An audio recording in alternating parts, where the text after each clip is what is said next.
So today's book review, I want to talk about a book that I picked it up and I'm telling you, for the first 20 minutes of the book, it absolutely scared me and made me nervous. And maybe you can say it made me scared and nervous in a good way, or maybe it was a bad way, but it eventually led me to making some immediate changes. Now, the book that we read this month is Why We Sleep by Matthew Walker. And I am telling you, a great book. Now, I did not expect the book to be as, I would say, as good and as relatable as it was. Because when I read the synopsis of it, oh, the science of sleep, and I was like, okay, this is going to be a boring book.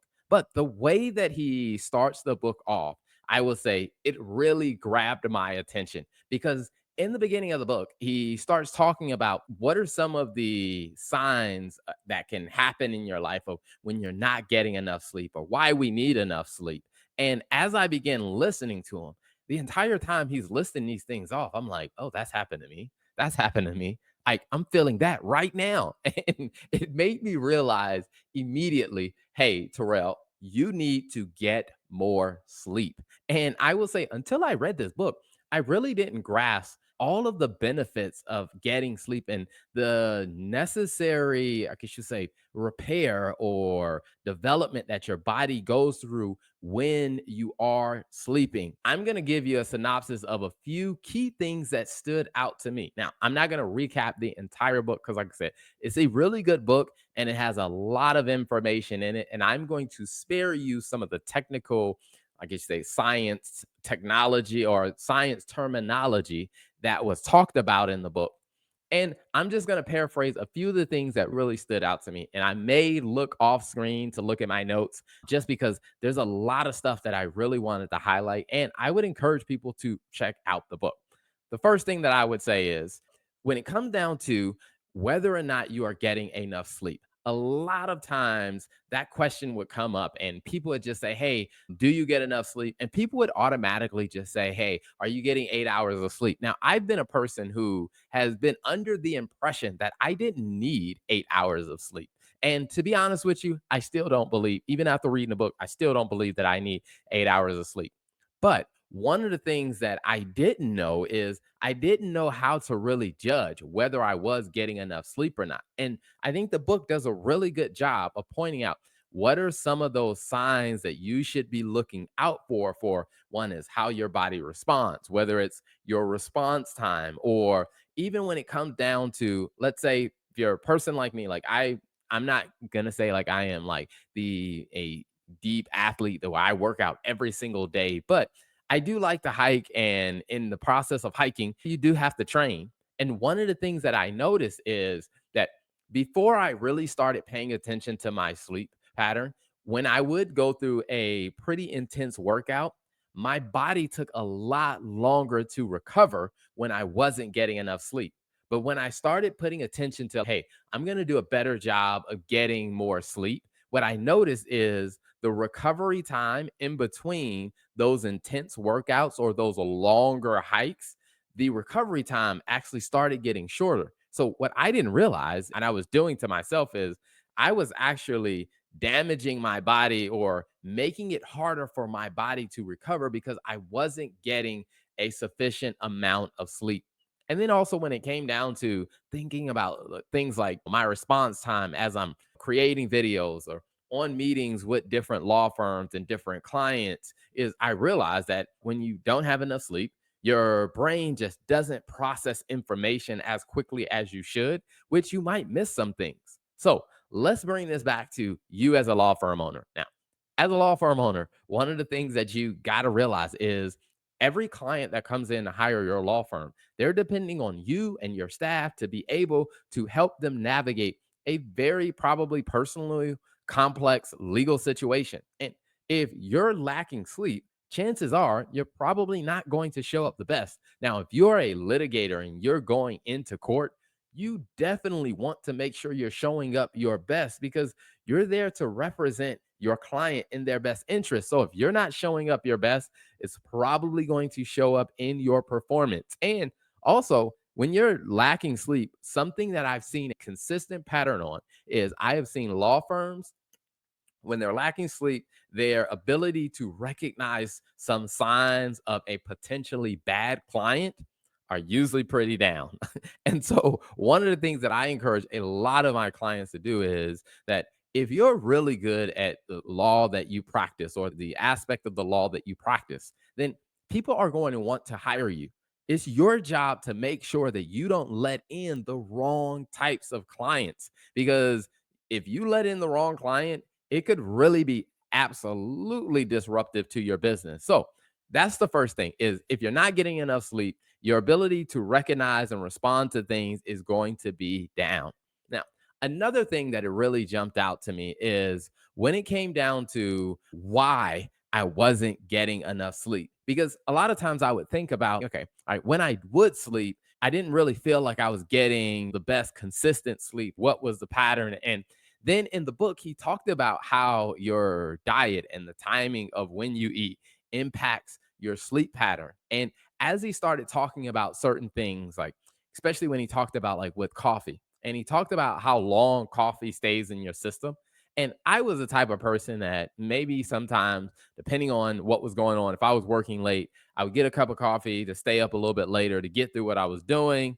When I was done, I'm like, I would go to sleep. But what he talked about is chemically, when you drink coffee later in the day, a lot of times it doesn't have the time to really work through your system for your body to fully be able to shut down and for you to go into sleep and repair and be ready for the next day. And so what it jumped out to me is I needed to make sure that I had like a cutoff time in my day of don't drink coffee after this time of day. And to be honest with you, it was something like a 6 hour like time range, because a lot of times I would see, especially if I was traveling somewhere, you drink coffee after a meal or something like that. But what I realized is within that 6 hour time range of when I wanted to go to bed, if I was still drinking coffee within that 6 hour time range, it was actually impacting my sleep. And so what I did is I said, okay, all right, after a certain time, we're not drinking coffee. And even to the same thing about certain things that I would eat, because I ran a test on this and I said, okay, all right, if I reduce the amount of sugar and I just reduce the volume of food that I would eat closer to bedtime, what I realized, it had dramatically improved my sleep quality, meaning I slept a lot better. If I was going to eat a meal later, I had to make sure that it was a lighter meal to eat.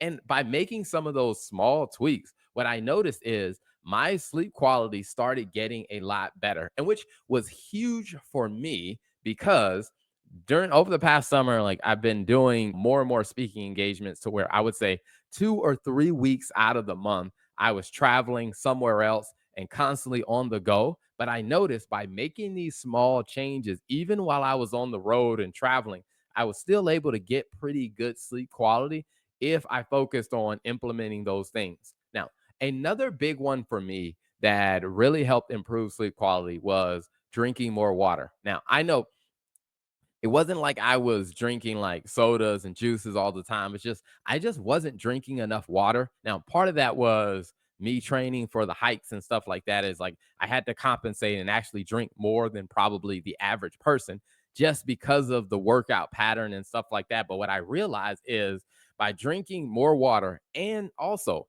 having a cutoff point at night, is that what I was able to do is give my body the fuel that it needed. So while I was sleeping, my body could go through the repair process that it needed to. And by making some of those changes, I saw some big improvements. So here's what I would say to lawyers. Lawyers live a very busy life. There's stuff that is constantly going on. A couple of things to keep an eye on is one is how much caffeine that we're consuming, caffeine and sugar, like making sure that we're keeping an eye on that. And also having a cutoff point in your day of not consuming it after that point, it actually can help improve your sleep. Also, how much you eat and the time of day. And so what I shifted was my biggest meal of the day became lunchtime, and where if I ate later in the evening, I would intentionally eat less food later in the evening because I realized a heavy dinner was actually impacting my sleep quality. Now, the last thing that I will say is when it talked about the science of the different types of sleep, that one really jumped out to me. And it was really big because it talked about how your body is going between this deep sleep, light sleep. And I know there's technical names for it, but I'm going to spare you the technical names. It's something like REM sleep and non REM sleep, but is going between deep sleep and kind of the light sleep. Now, there are different things happening in your brain between those different types of sleep that you find yourself in. Now, the interesting thing is that you need both types of sleep for your brain to get what it needs to start the next day. Now, what many people don't realize is that if you go to sleep later in the evening, what ends up happening is one of those patterns actually gets robbed a little bit more because your body is constantly going between the deep sleep and the light sleep between like 45-minute increments. While your body's going between those two, it's getting what it needs so that you could be ready for the next day. But if you end up going to sleep later or you end up waking up earlier, what ends up happening is your body doesn't get the necessary time that it needs between the two different types of sleep to where it impacts your performance the next day. And one of the things that I had to think about is like, all right, Terrell, you got to get more consistent on when you go to sleep. Now, of course, it is absolutely difficult to do that when you're traveling a lot, but as best as I could is to really start thinking about being more consistent about when I would go to sleep. And the way that I ended up changing that is I just ended up moving my workout to first thing in the morning because the earlier I move my workout, the more it conditioned my body to say, hey, at a certain time, my body was ready to say, hey, we're wrapping up this day. I'm going to bed earlier because I know that, hey, I need to be up by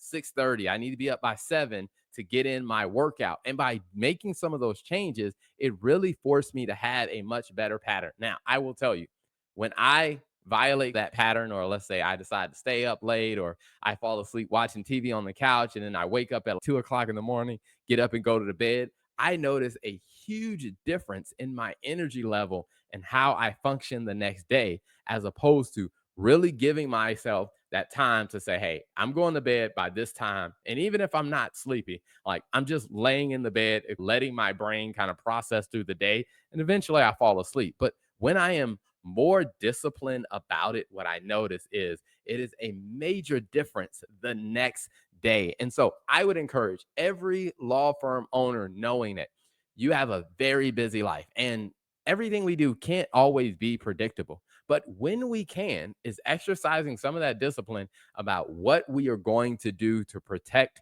our quality of sleep. And the way I've learned to think about it is that sleeping is probably just as important as the things you do when you are awake. Like me getting proper sleep is just as important as all the work that I put into building the business. Because if I allow my sleep to really degrade, what ends up happening is I'm not going to be as effective when it comes down to building my business. So, if you are looking for a book that will challenge you, because I will say this book will challenge you to really rethink some of your patterns, some of the ways that you operate and the way you do things, why We Sleep by Matthew Walker is a really good book to pick up. So I highly encourage you to read this book. I did it on a audio version. That way I could listen to it while I was out walking. And I like to speed things up because I will say the book it's a sizable book. So being able to listen to it on audio and speed it up allowed me to get through the book a lot faster and to condense it into the times of my workout. But I highly recommend that this is a really good book to check out. Hey, thanks for tuning in. Thank you for tuning in to another episode of the Law Firm and Finance Show, where we give you great content that helps you build a more successful law firm. So make sure you hit that subscribe button on all platforms and follow us for more content.